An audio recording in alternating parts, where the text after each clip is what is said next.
Tôi bị cướp mất chỉ tiêu đại học, mẹ nuôi quay ngoắt. Định đem tôi đi bán cho một gã già từng tiễn 3 đời vợ đi bán muối. Bà ta nói loại đồ lỗ vốn như tôi đi học chỉ lãng phí. Nhưng ngay lúc tôi bị dồn vào đường cùng, lại tình cờ nghe lén được một bí mật bị chôn giấu suốt 17 năm. Liên Hoa à, lần này chị đừng có kén chọn nữa, nhà họ Đặng nói rồi. Chỉ cần nhà chị và Vân Lai qua đó là họ đưa 500 đồng xính. Lẽ, đó là tận 50 tờ đại đoàn kết đấy. Đốt đốt lên cũng không tìm được nhà thứ hai đâu. Á, cái con danh này sao mày dám tạt người ta hả? Mã Liên Hoa. Chị có quản nữa không hả? Đồ mụ già lòng lăng dạ thú.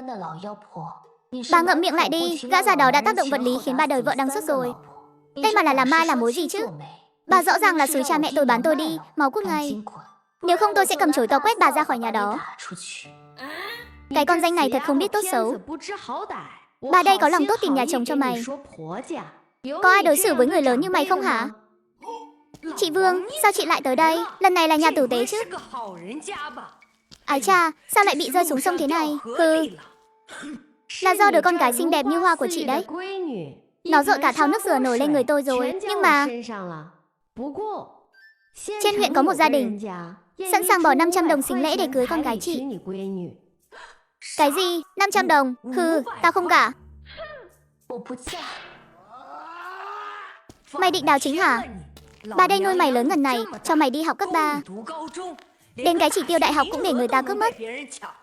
Thứ vô dụng như mày ngoài gà chồng ra thì còn làm được gì? Kẻ cướp chỉ tiêu của con là con gái hiệu trưởng. Các người không muốn đòi lại công bằng cho con thì thôi.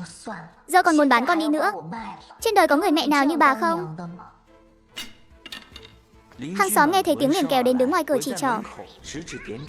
Tôi nhìn gương mặt của mẹ đang vặn vẹo vì tham lam, bao nhiêu uất ức và phẫn nộ bấy lâu.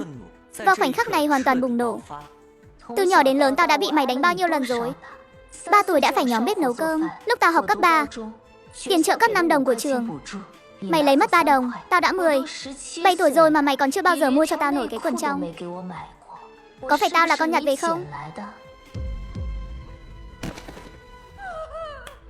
Ông trời ơi, sao số con lại khổ thế này? Chồng đi lính về thì mất một cánh tay, trong ngoài chẳng giúp được việc gì. Một tay tôi nuôi nấng con gái khôn lớn. Tôi bụng tính toán tìm nhà chồng tốt cho nó. Nó còn quay lại trách tôi, số tôi khổ quá mà. Bà khổ, bà là nhất rồi. Con cái năm nào giữa mùa đông cũng chẳng có nổi một chiếc áo bông. Bà làm mẹ mà ra đồng làm việc, trông còn sang chảnh hơn người ta. Con gái ốm đau toàn phải tự chịu. Bà làm mẹ hễ nhức đầu sổ mũi là phải chạy ngay đến bệnh viện. Con gái không tiền nộp học phải đi quỳ lại người ta. Con trai thì có tận mấy cây bút máy. Bà là mẹ mà thiên vị dành ra đó. Chỉ biết yêu bản thân và con trai. Riêng con gái thì túng quẫn không ngẩng đầu lên nổi. Vậy mà bà chẳng thèm để mắt tới. Cái con danh này chúng ta rồi hay sao mà hôm nay dám cãi mình? Thấy hàng xóm đứng xem trò cười ngày một đông, bà mối cũng lủi thủi chạy mất. Mã Liên Hoa lại gào lên một tiếng số khổ rồi ngất lịm đi. Những giọt nước mắt đọng lại trong mắt Chu Vân Lai. Từng giọt rơi xuống rồi bị cô bướng bỉnh lao đi. Nhìn cái gì mà nhìn? Nhà các người không có chuyện gì vui sao? Có muốn tôi giúp các người rêu rao lại mấy chuyện xấu hổ hồi trước không? Con bé này tính khí gì vậy? Vốn định giúp nó nói vài câu, xem ra là không cần thiết rồi. Người ta dù gì cũng là học sinh cấp 3. Nhà chồng chịu chi 500 tệ xính lễ lận. Cần gì đến hộ nghèo kiết xác chúng ta chứ? Sau khi mọi người đi hết, Chu Văn Lai trở vào phòng tiếp tục rửa bát. Nhưng càng nghĩ càng thấy không cam tâm. Những năm qua bị ngược đãi, bị Mã Liên Hoa đánh chửi, bị cướp chỉ tiêu, lại còn bị chê là không có bản lĩnh, rồi bày trò giả ngất. Được thôi, được lắm. Hôm nay tôi sẽ ngất thật cho bà xem. Chu Văn Lai xông vào phòng, lấy một chai rượu trắng từ trong tủ ra, ngửa cổ uống ưng ực. Cái con danh này, bỏ xuống cho tao, mau bỏ xuống. Ha ha. Hả?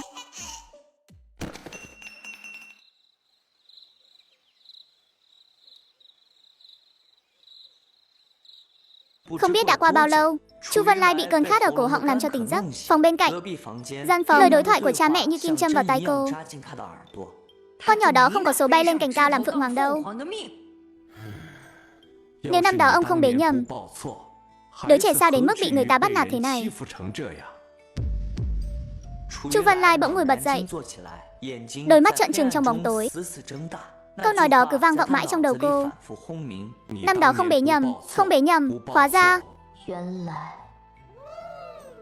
ra mình thật sự không phải con ruột của họ. Ha ha ha ha ha ha. Anh ha ha ha ha ha. Tốt quá rồi, cuối cùng mình cũng có thể thoát khỏi cái gia đình đáng hận này. Mình phải đi tìm cha mẹ ruột thôi. Chu Văn Lai lấy tay lau đi nước mắt rồi nằm lại xuống giường. Cô cần ngủ một giấc thật ngon để dưỡng sức. Hôm sau Mã Liên Hoa thức dậy thấy gian bếp vẫn lạnh lẽo, liền chửi bới om sòm. Bà ta đi về phía phòng kho. Con nhỏ chết tiệt này đúng là phản rồi.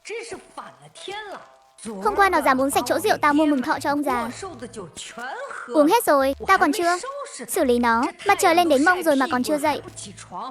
Học được vài năm mà cứ ngỡ mình là tiểu thư họ Lý chắc.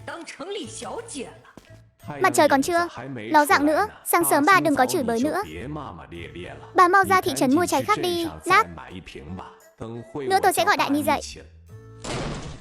Con nhỏ chết tiệt kia, mày vẫn chưa chịu dậy hả? Con nhỏ này đâu rồi? À, chắc chắn là nó lên núi sau chăn dê rồi. Giờ thì ông yên tâm rồi chứ?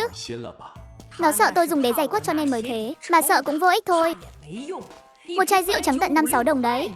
Trận đòn này nó không chạy thoát được đâu.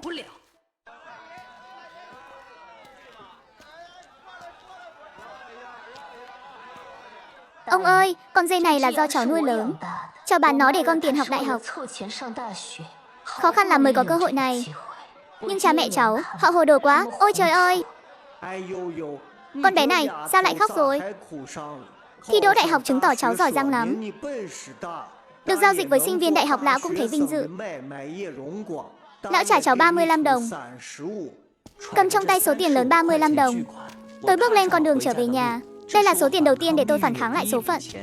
Chu Đại Dũng đang nhóm lửa, thấy Chu Văn Lai về, ánh mắt né tránh. Ha ha ha, đại lực. Ngày tháng vẫn phải trôi qua, ông nhất định phải nghĩ thoáng ra nhé. Hừ.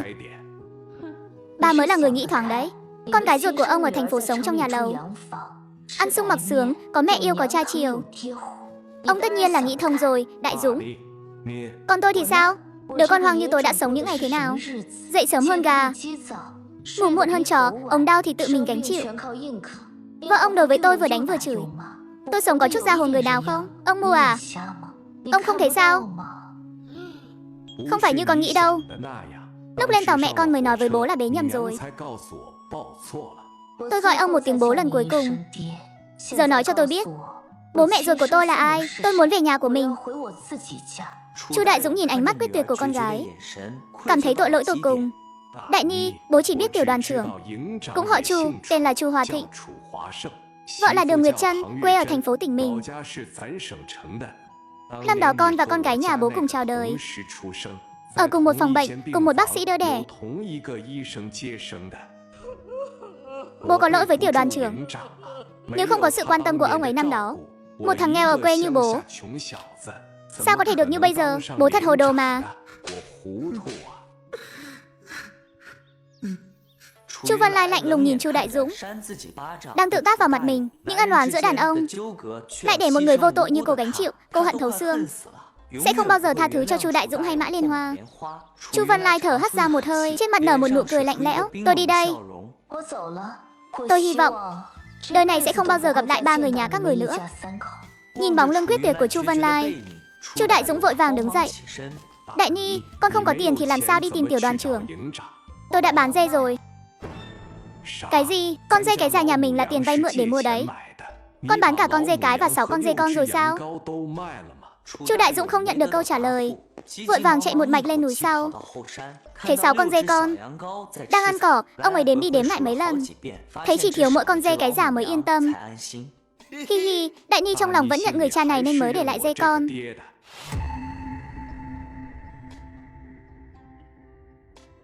Tôi đã tiêu 5 đồng 4 hào để mua một tấm vé xe một chiều đến thành phố. Đây gần như là toàn bộ số tiền tôi đã chắt bóp trong suốt 3 năm qua. Nhưng tôi vạn lần không ngờ vừa lên xe đã đụng mặt đôi cẩu nam nữ đã hủy hoại cả đời mình.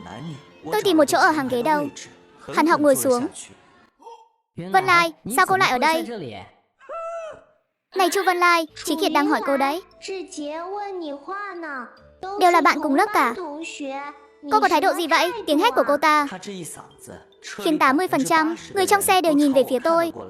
Cô cướp chỉ tiêu đại học của tôi. Hắn lại là con chó săn trung thành của cô. Tôi hận không thể tiễn các người đi luôn, mà còn muốn tôi tươi cười chào đón sao? Không thấy ghê tởm mà. Cái gì? Chỉ tiêu đại học bị cướp à? Thế thì không xong rồi, học bao nhiêu năm, cuối cùng lại bị cướp mất suất, đổi lại là tôi. Thì tôi xé xác bọn họ ra rồi. Các dì các chị ơi, đừng nghe bạn học này của cháu nói bậy. Cô ta lần nào thì cũng bách bảng. Chúng cháu vì muốn dỗ cô ta nên mới bảo lần nào cô ta cũng đứng nhất. Cô ta ấy mà, chỗ này có vấn đề. Tôn Lập Phương, cô cứ bịa chuyện đi. Bố cô làm hiệu trưởng nên sửa hồ sơ của tôi.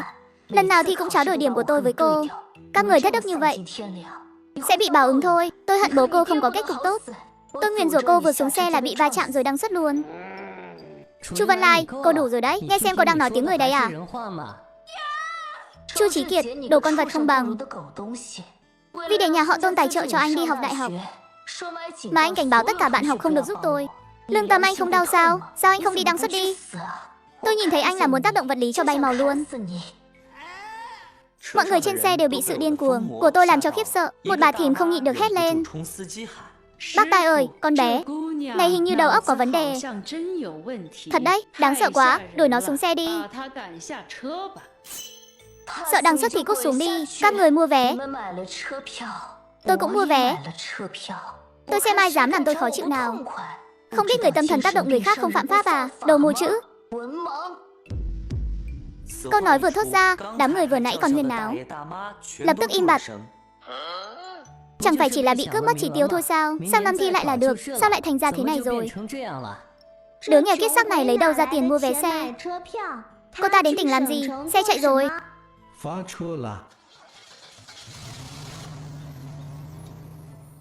Xe vừa vào đến thành phố, trong xe bắt đầu xôn xao, nhìn sự phồn hoa xa lạ này, nghĩ đến việc đây mới là ngôi nhà thực sự của mình. Tim tôi đập liên hồi không kiểm soát.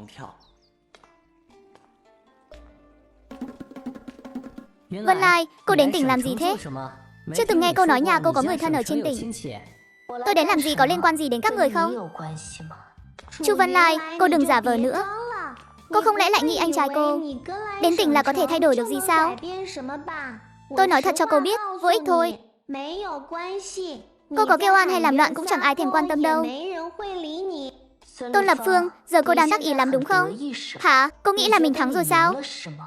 Ha ha ha ha, nếu không thì sao? Có trách thì trách số cô khổ thôi. Vì không có người bố quyền cao chức trọng. Tôn Lập Phương bị tát đau điếng, ông lấy mặt nhìn tôi với vẻ không thể tin nổi. Chu Văn Lai, sao cô dám đánh người? Tôi đánh chính là cô ta đấy. Không phục đúng không? Vậy các người báo công an đi. Tôi không ngại nói chuyện rõ ràng với công an đâu. Về việc tôi đã bị dày công hãm hại để chiếm đoạt chỉ tiêu đại học thế nào. Hai đứa cẩu nam nữ các người đã lén lút qua lại với nhau sau lưng tôi ra sao? Hừ, Tôn Lập Phương, cô đắc ý hơi sớm rồi đấy. Chỉ với cái đầu lợn thi môn nào cũng trượt của cô. Đó, chẳng mấy chốc cô sẽ biết cảm giác bị khinh miệt là như thế nào thôi. 3 năm cấp 3 cô dựa dẫm vào bố mình. Đến thành phố rồi cô định dựa vào ai? Dựa vào việc dâng thân cho mấy ông thầy à?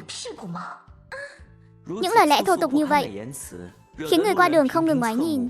Tôn Lập Phương tức đến đỏ bừng mặt. Chu Văn Lai, cô đừng có quá đáng. Cô muốn vào đại học thì phải tiếp tục ôn thi lại. Mà có được ôn lại hay không là do bố của Lập Phương quyết định. Anh, nhổ vào. Tôi nói cho các người biết, Chu Văn Lai tôi đây sẽ không để các người bắt nạt đâu. Các người cứ đợi đấy, chúng ta sẽ sớm gặp lại nhau thôi. Nói xong, tôi ngẩng cao đầu bước đi. Tôi không ngoảnh đầu lại, hòa vào dòng người. Chí Kiệt, anh có chắc là đám họ hàng nghèo của cô ta đều là người dưới quê chứ? Chắc chắn. Nhưng cô ta là con gái một mình, rốt cuộc đến tỉnh lỵ để làm gì chứ? Tỉnh lỵ rộng lớn thế này, việc cấp bách là tìm bố mẹ ruột, báo chí, truyền hình, đó là hy vọng duy nhất của mình. Hesi, nhưng trước mắt mình sắp hẹo vì đói rồi. Trong túi có tiền nhưng không có tem phiếu. Tiệm ăn nhà nước thì không dám vào. Còn nữa, tối nay ở đâu đây? Cô thấy một người mặc đồng phục liền vội vàng lại hỏi đường. Biết được tin tức về tiệm ăn tư nhân, từ xa thấy tiệm ăn làm ăn rất phát đạt. Mình còn thầm hy vọng chắc là không đắt lắm đâu. Kết quả là vừa đến nơi, 3 đồng bạc. Ở trường cả tháng mình cũng không tiêu hết chừng này. Này, làm gì đó? Muốn ăn xin thì đi chỗ khác đi. Khách hàng ném ánh mắt khinh bỉ, tôi vừa xấu hổ vừa giận, mặt nóng bừng như lửa đốt. Này, nói câu đó, nhìn cái gì? Đi mau đi. Đừng đứng đây làm ảnh hưởng việc làm ăn của tiệm. Chị câm miệng đi. Nhìn cái mặt mông của chị kìa, lại còn đầy vết ruồi trầu nữa. Chị không sợ khách ở đây nhìn thấy là mất ngon à? Tôi trẻ trông ngay ngắn thế này mà kém chị sao? Đúng là đồ chó cậy gần nhà khinh người. Có lại nhân viên vô văn hóa như chị. Chỉ cần đối diện có tiệm ăn thứ hai, tôi tin là khách ở đây chẳng ai thèm nhìn cái mặt mâm đâu. Người phụ nữ đó đỏ mặt tía tai, quay vào trong gọi người. Đứa nào mù mắt mà dám mắng em gái tao? Ô, tôi là con gái yếu đuối thì động chạm gì ai chứ? Đàng hoàng đi ăn cơm mà cũng bị mắng, bảo tôi ăn xin. Tiệm ăn lớn thế này, một lũ người lớn lại bắt nạt một đứa con gái như tôi. Các người muốn làm gì hả? Muốn tiện tôi đi luôn à? Sư phụ đại đao thấy tôi gầy gò, ốm yếu, khóc lóc thảm thiết, lập tức khí thế giảm đi một nửa. Anh đại đao, nó mắng em đó, mắng khó nghe lắm. Chị đừng có vô lý, tôi mắng chị khi nào? Rõ ràng là chị mắng tôi ăn xin. Anh đại đao, cô ta mắng tôi khó nghe lắm. Thế này mà gọi là mắng cô à? Mọi người đang dùng bữa ơi. Mọi người đều là người nhà nước cả đúng không? Mọi người hãy nói một câu công bằng giúp tôi. Ai mạnh ai yếu? Nhìn là rõ ngay, đám đông thường sẽ đồng cảm với kẻ yếu. Đúng là cô nhân viên nhà các người sai. Nói người ta là kẻ ăn mày trước, tôi làm chứng. Cô bé này thực sự cũng không nói tục chửi bậy gì cả. Cô ta bảo mặt tôi đầy vết ruồi trâu. Khách nhìn vào nuốt không trôi cơm, thế mà không quá đáng à? Bà ơi, mặt cô ấy lốm đốm đúng là vết ruồi trâu kìa. Trong cái này chẳng khác gì phân chim cả. Ha ha ha. Ác mày. Mày chẳng phải nói là đến đây ăn cơm sao? Mày có tiền không đấy? Nhìn cái bộ dạng này của mày, chắc là chưa được đi học bao giờ rồi. Thật là vô thiên lủng. Bắt nạt người ta không chịu nhận lỗi, còn bắt nạt mãi. Ai vào phân xử giúp tôi với. Tôi cũng là người học hết cấp 3. Tôi cũng là người sống dưới lá cờ đỏ, dưới ánh sáng cách mạng. Đi trên phố mà cứ bị bắt nạt suốt thế này. Còn có vương pháp nữa không hả?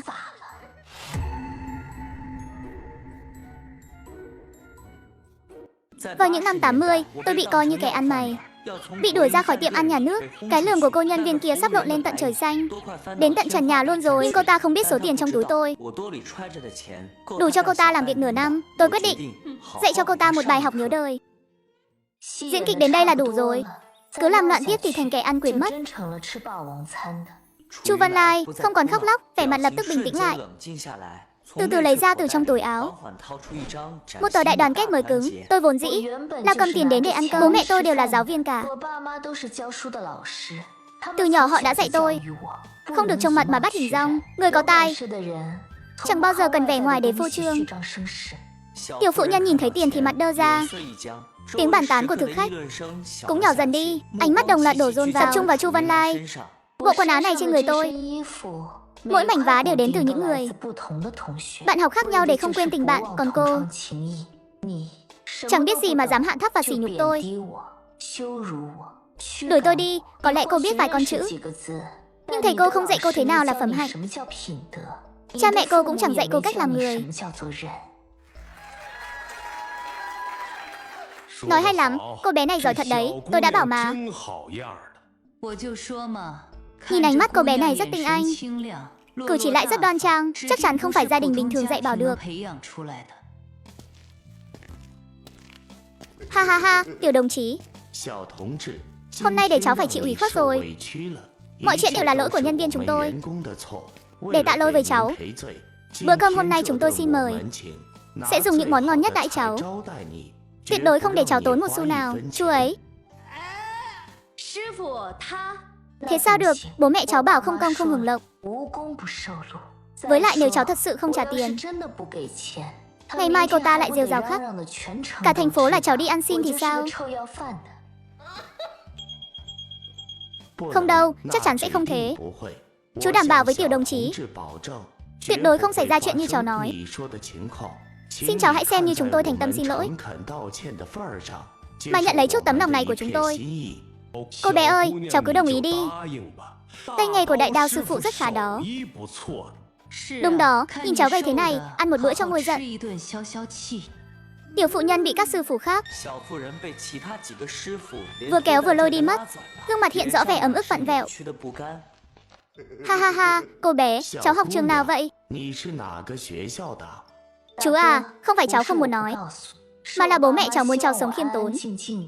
Nếu để họ biết được hôm nay cháu bị người ta bắt nạt ở tiệm ăn rồi gây chuyện thì cháu thảm rồi, ha ha ha ha.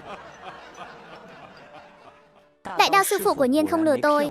Một lát sau đã dọn ra đầy nửa bán thức ăn, thịt kho tàu, cá chiên thơm, tôm rin dầu.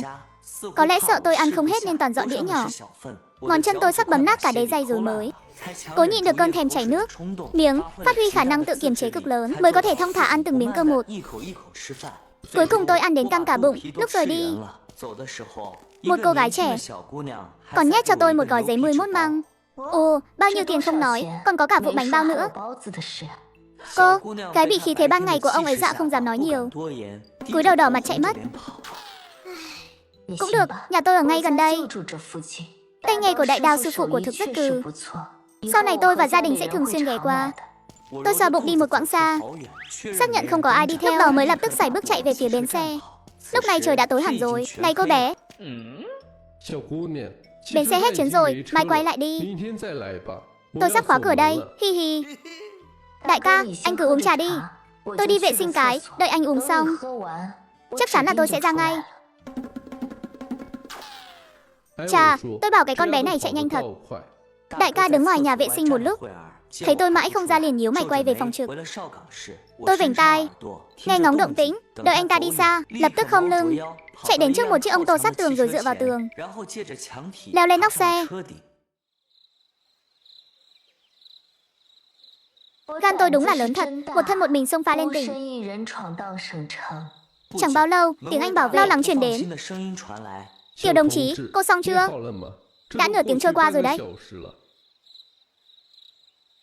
Này, cô không lên tiếng là tôi vào đấy. Đại ca.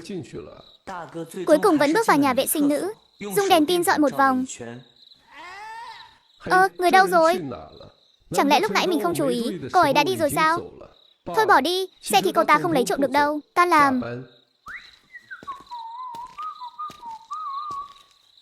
Hi hi. Hi, dựa vào cái gì mà bảo phụ nữ tóc dài kiến thức ngắn? Đàn ông chẳng phải cũng chỉ làm việc dựa vào trực giác sao? Đại ca bảo vệ, nợ anh một lời xin lỗi. Đành đợi đến khi tôi tìm được bố mẹ ruột. Có bản lĩnh rồi sẽ báo đáp sau. Sáng sớm hôm sau, tôi nhân lúc đại ca bảo vệ đang bận đi giải quyết nỗi buồn, lặng lẽ lẻn khỏi bến xe, bắt chuyến xe buýt số 3. Xuống xe ở đài truyền hình tỉnh. Tôi nhìn thấy bên ngoài sân đang có rất nhiều người trật tự đi vào. Chắc là vừa mới đến giờ làm việc. Cô liền chạy nhanh tới, định bụng lẹn theo sau vào trong.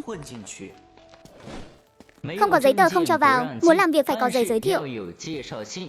Anh Di ơi, tôi đến thành phố tìm người thân, tôi không quan tâm cô làm gì, không có giấy giới thiệu thì không thể cho cô vào được. Anh lính này đúng là cục đá, chỉ biết làm theo luật. Chu Vân Lai đành phải ngồi xuống gốc cây bên đường, vừa ăn bánh bao vừa nghĩ cách. Đột nhiên, một chiếc xe hơi màu đen đi vào cổng. Anh bảo vệ lập tức chào nghiêng. Là lãnh đạo.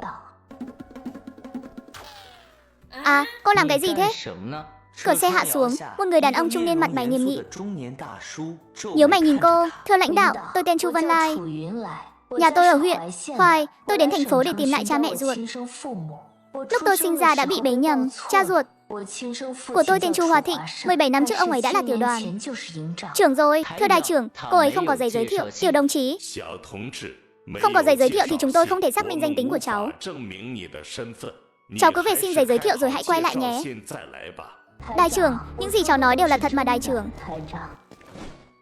Ra ngoài mau, mau ra ngoài đi. Đã bảo với cô từ sớm là không có giấy giới thiệu thì không được rồi. Chu Vân Lai bị đẩy ra khỏi cổng đài truyền hình, nước mắt không tự chủ được mà trào ra. Khốn nạn. Quả nhiên đúng như lời Tôn Lập Phương nói, không có quan hệ là bọn họ cứ cứng nhắc theo luật, hoàn toàn không thèm quan tâm đến sự sống còn của dân đen. Cô tức giận giơ tay định ném vỏ bánh bao xuống, nhưng tay dừng lại giữa chừng. Không được, mình phải nhẫn nhịn. Khi chưa thấy hy vọng Mình không được lãng phí một đồng tiền, một miếng ăn nào. Mình phải sống sót đã. Cô nhét bánh vào miệng vừa nhai, vừa đi về phía tòa soạn báo tỉnh. Tôi ngồi bên lề đường suy nghĩ suốt buổi sáng, lo lắng đến mức vỗ đỏ cả trán. Nhìn thấy những người đi vào từ sáng đều hớn hở đi ra, mà tôi vẫn chưa có manh mối gì. Đột nhiên, dưới chân nhói một cái, một con kiến vừa đốt tôi. Tôi thức mình, trực tiếp tiện nó đi luôn. Chờ đã, ánh mắt Chu Vân Lai chợt sáng lên. Một kế hoạch táo bạo dần hiện rõ. Cô đứng dậy, ngẩng cao đầu. Chu Vân Lai gẫn ngực đi về phía cửa tòa báo tỉnh. Đứng lại, cho tôi xem giấy giới thiệu. Giấy giới thiệu gì cơ? Tôi đến đài truyền hình tỉnh người ta còn chẳng đòi giấy giới thiệu. Tôi cũng chẳng thèm đến báo tỉnh của các người đâu. Là người bên đài truyền hình nói, đăng cả trên đài và trên báo cùng lúc, thì mới nhanh chóng tìm được bố mẹ ruột cho tôi. Thế mà ông còn hỏi tôi giấy giới thiệu à? Tôi cũng chẳng thiết tha gì đâu. Tôi sẽ về nói lại với Lý Đại trưởng rằng báo tỉnh các người kiêu kỳ quá, không chịu giải quyết việc cho dân. Ơ kìa, tiểu đồng chí đừng vội, tôi cũng chỉ làm theo quy định thôi. Thế này nhé, cô cứ vào trong uống chén nước đã, để tôi đi tìm chủ nhiệm của chúng tôi nhé. Thành công rồi, nhưng ngoài mặt cô vẫn lộ ra vẻ không mấy bằng lòng. Thuận lợi được mời vào sảnh báo tỉnh. Chẳng bao lâu sau, một người phụ nữ trung niên mặc vest tây, Lưu chủ nhiệm, vội vội vàng vàng từ trên lầu đi xuống. Ha ha ha, chào cháu, tiểu đồng chí. Tôi là chủ nhiệm biên tập của báo tỉnh. Tôi họ Lưu, cháu bảo cháu đã đến đài truyền hình gặp đài trưởng rồi sao? Ý bà là sao? Chẳng lẽ tôi lại rảnh hơi nói dối lừa bà chắc? Tôi đã đi hay chưa? Các người cứ đi hỏi là biết ngay mà. Tiểu đồng chí đừng vội, chúng tôi không phải thú dữ đâu. Chỉ là không có giấy giới thiệu, nên theo quy định phải xác nhận lại kỹ càng. Vậy thì các người cứ đi cùng tôi đến đài truyền hình, sẽ biết tôi có lừa các người hay không.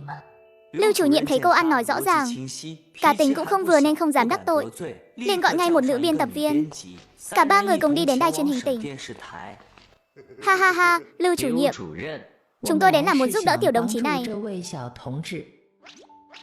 Tôi biết cô ấy sáng nay có đến, tên là Chu Vân Lai,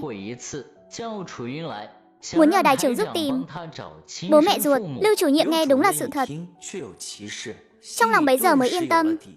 Ba người vừa vào đến sảnh đài truyền hình, Lý đại trưởng cũng vừa vặn từ trên lầu đi xuống. Lưu chủ nhiệm, Lý đại trưởng, chuyến này chúng tôi tới là muốn bàn bạc với các đồng nghiệp bên đài tỉnh về thông báo tìm người của tiểu đồng chí này,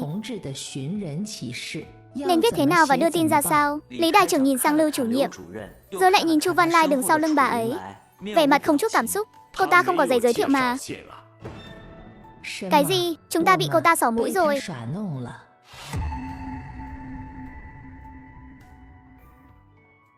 Tôi không điên, nhưng tôi còn biết quậy hơn cả kẻ điên. Để không bị bán cho, lão già từng làm 3 người vợ ra đi. Tôi đã trực tiếp đến chặn cửa tòa báo tỉnh. Tôi nói với họ, cha tôi 17 năm trước đã là danh trưởng quân khu tỉnh. Nếu các người không giúp tôi tìm cha, tôi sẽ quậy cho cả thành phố đều biết các người thấy chết mà không cứu. Chiêu này quả nhiên hiệu quả, từ tòa báo đến đồn công an, rồi đến đài truyền hình. Tôi chỉ mất chưa đầy 1 ngày để hoàn tất mọi thủ tục. Tối hôm đó, thông báo tìm người thân của tôi đã được phát trong bản tin buổi tối. Tôi tên là Chu Vân Lai. Tôi muốn tìm cha mẹ ruột thịt của mình. Cha ruột tôi tên Chu Hòa Thịnh, mẹ ruột tôi tên Đường Nguyệt Trân. 17 năm trước, cha nuôi đã bế nhầm tôi và con gái ông ấy. Bố mẹ ơi, nếu bố mẹ thấy con trên TV, xin hãy đến đài truyền hình tỉnh tìm con sẽ luôn đợi bố mẹ. Tao quân vừa định tan làm, thấy TV liền vội ghé sát mắt xem. Ôi trời đất ơi!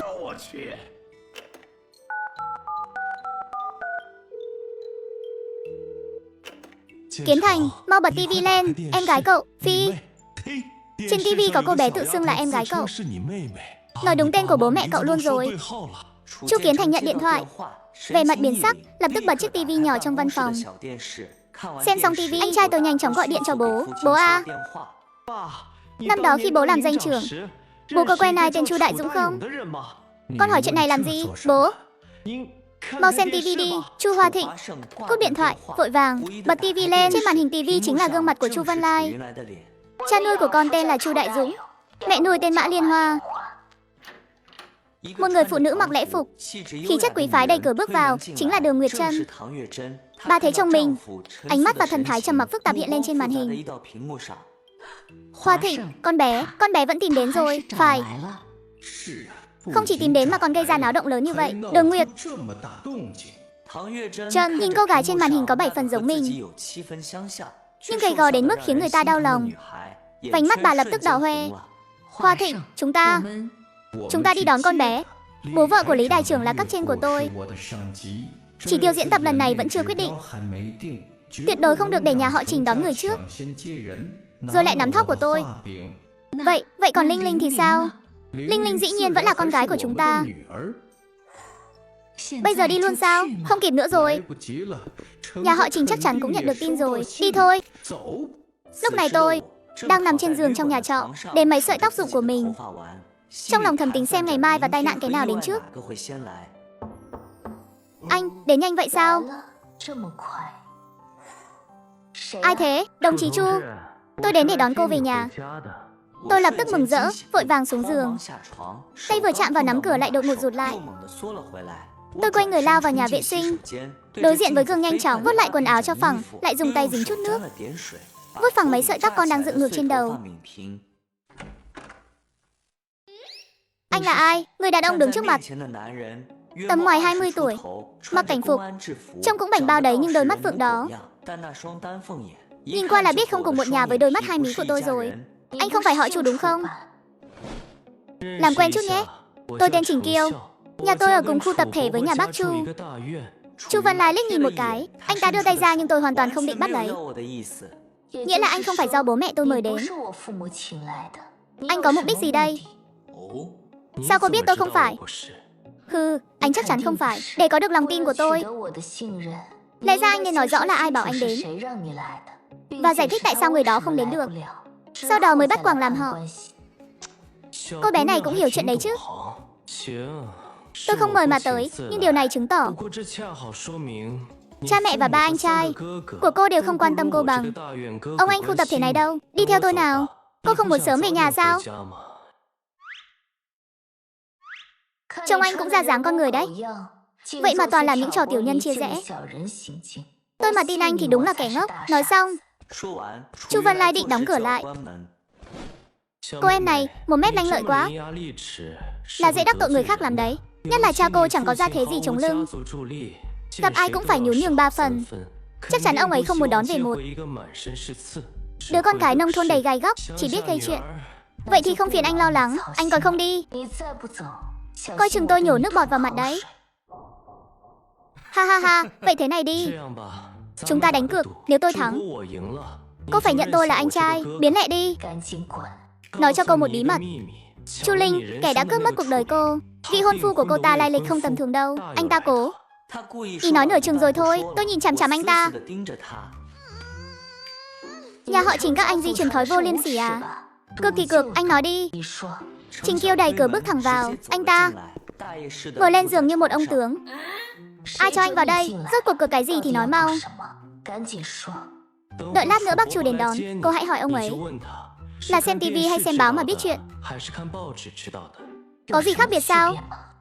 Tất nhiên là có. Nếu là xem tivi, chứng tỏ có người mách. Nếu là xem báo, báo chiều sau 8 giờ mới tới.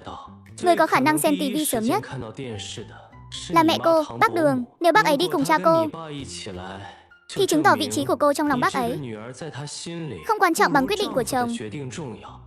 Anh nghĩ tôi sẽ vì người ngoài mà đối đầu với người nhà mình sao? Tôi chỉ là thấy thú vị với cô thôi. Hy vọng cô sớm chuẩn bị tâm lý, để lúc đó không phải lén lút thút thít. Không cần anh phải giả nhân giả nghĩa. Vân Lai, mở cửa đi con. Mẹ đây. Anh mau trốn đi. Trình Kiêu mỉm cười, cố ý đứng im trêu chọc cô. Chu Vân Lai cùng quýt túm lấy Trình Kiêu đẩy mạnh vào nhà vệ sinh. Anh không chỉ vô sỉ mà còn là đồ tồi. Chu Vân Lai thở phào một hơi, gương mặt lập tức thay đổi, khóe môi nở nụ cười đầy xúc động và tủi thân. Cô mở cửa phòng ra, trước mặt là một cặp vợ chồng khí chất bất phàm. Người đàn ông ngũ quan tuấn tú đĩnh đạc, người phụ nữ dịu dàng như tranh vẽ. Đường Nguyệt Chân nhìn đứa trẻ trước mặt mặc đồ rách rưới, vóc dáng gầy gò hốc hác, chính là con gái ruột của mình. Hai hàng nước mắt nóng hổi lập tức tuôn rơi. Bà tiến lên một bước, ôm chặt lấy Chu Vân Lai vào lòng. Vân Lai, con là khúc ruột của mẹ, con đã chịu khổ nhiều rồi. Cơ thể Chu Vân Lai run rẩy dữ dội. Sự tủi thân kìm nén suốt 17 năm vào khoảnh khắc này bùng nổ hoàn toàn. Mẹ ơi, Chu Hoa Thịnh nhìn con gái khóc nức nở. Ánh mắt kiên nghị thường ngày cũng trở nên mềm yếu. Vân Lai, bố mẹ đến muộn rồi. Những năm qua đã để con chịu thiệt thòi rồi.